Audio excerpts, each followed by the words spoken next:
మీకు దొరకని దోషం పోవాలి అంటే ఒక్క నంది అభిషేకానికే పోతుంది. అది ఎప్పుడో తెలుసా, ఎప్పుడు పడితే అప్పుడు చేయడానికి వీల్లేదు. త్రయోదశి నాటి సాయంకాలం శివాలయంలో శివలింగానికి పొద్దున్న అభిషేకం అయిపోతుంది కాబట్టి అలంకారం చేసేసి రుద్రాధ్యాయంతో నందీశ్వరుడికి అభిషేకం చేస్తారు.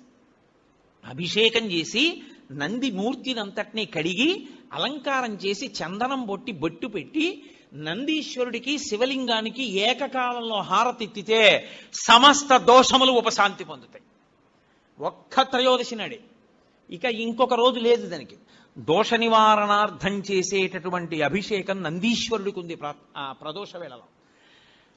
జాతకంలో వచ్చేటటువంటి అంత గొప్ప గొప్ప దోషాల్ని కూడా నివృత్తి చెయ్యగలిగిన శక్తి ఎక్కడ పటమరిస్తుందంటే శివాలయంలో పటమరిస్తుంది. అందుకే త్రయోదశి అభిషేకము అంటారు. దానికి నంది దగ్గర బయలుదేరి ప్రదక్షిణం చేసి నంది దగ్గరికి రావాలి. దానికి ఒక ప్రత్యేకమైన ప్రదక్షిణ విధానం ఉంటుంది. ఆ ప్రత్యేక ప్రదక్షిణ విధానంలో ప్రదక్షిణం చేసి మళ్ళీ నంది దగ్గరికి వస్తారు. దాన్ని నంది నమస్కారము అని పిలుస్తారు. దాని చేత శివానుగ్రహం పరిపూర్ణంగా కలుగుతుంది. తత్తీర్థం తల మీద చల్లితే చాలు. త్రయోదశి నాడు దోష నివారణార్థ శివాభిషేకము అని చేస్తారు.